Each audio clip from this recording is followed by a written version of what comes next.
vehicle is essentially an ATV with an extended chassis on it to give you the option of the tray. Now these vehicles, as you can see, have the front rack as well, so you can put some, you can store or put items on the front of the vehicle. All of these vehicles are fully automatic, so they're simply forward, neutral and reverse by this lever here. So there's no need for clutches or anything to worry about. Simply put it into gear and away you go. Now, the tray on this vehicle. So this tray is, all the sides can drop off, so you can take all the sides off if you're running wider loads.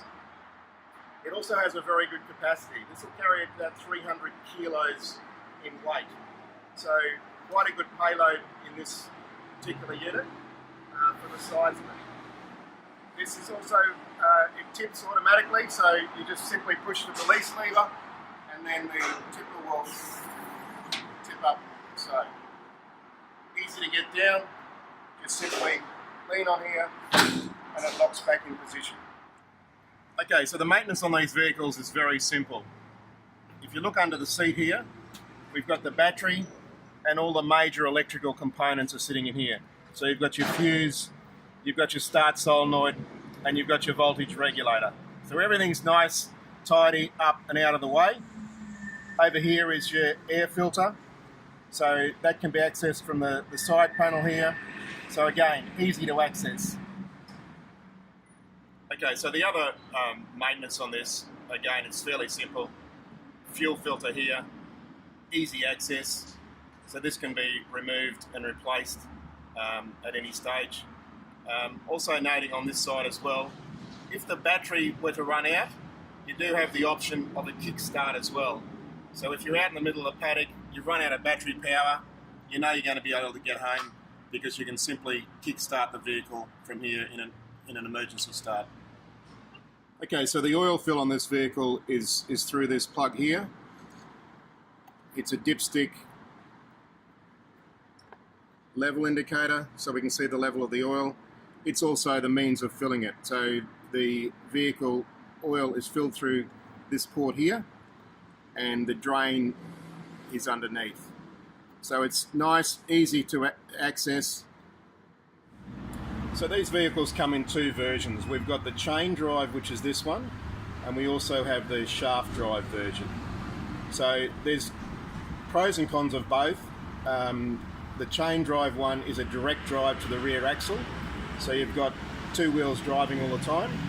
The shaft drive runs through a differential, so the advantage of that is if you're on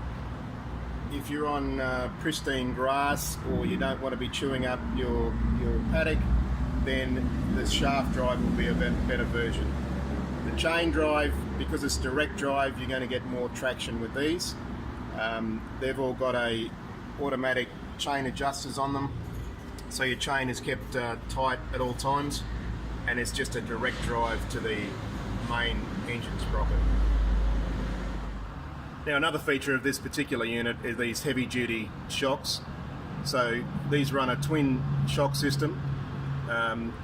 So you've got the advantage of the heavy duty version, which allows it to carry that 300 kilos of payload capacity. Okay, now all these vehicles come equipped with a tow bar as well. So it's got a standard 50mm tow ball here. So that'll fit a standard Australian coupling. So if you need to, you can tow a small trailer behind the vehicle as well. It's got a good solid tow bar, so that'll carry a reasonable load as well. Okay, so for the controls on this vehicle, it's all very simple. If you look at the left-hand handlebar here, we've got the light switch, so you've got normal beam, you've got high beam as well. This is your emergency stop, so it's a simple push button. If you find yourself in need to stop the vehicle quickly, you can simply push that button there. These also have indicators as well, so you can get conditional registration on these vehicles, and you need the indicators for that. So that's got standard indicators, and it's got a horn as well. Now the start button on this vehicle is over here, so it's a simple finger control there to start the vehicle. You'll also notice on this side we've got the handbrake. So there's brakes on both sides, front and rear. So these ones also have a locking brake as well. So once this is engaged here, you can simply lock that in, and then that acts as a handbrake, and that works on both sides. Now if we come over here and look at the right hand side is the throttle control. So all these vehicles are thumb control, so thumb control throttle. You've also got a limiting screw here, so if you want to limit the amount of throttle that the vehicle has, you can simply screw this screw in, and that will reduce the speed.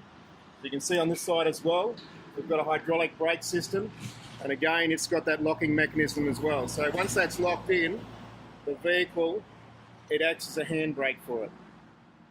Now these can come with mirrors as well, so you've got the right and left hand mirrors.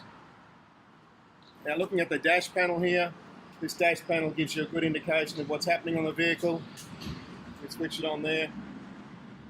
It's going to show you, it'll run in either miles per hour or kilometres, whichever you choose. You can set to whatever you want. You've got the odometer reading here. This indicates if the vehicle is in reverse, so that's simply a light indicator to know when you're in reverse.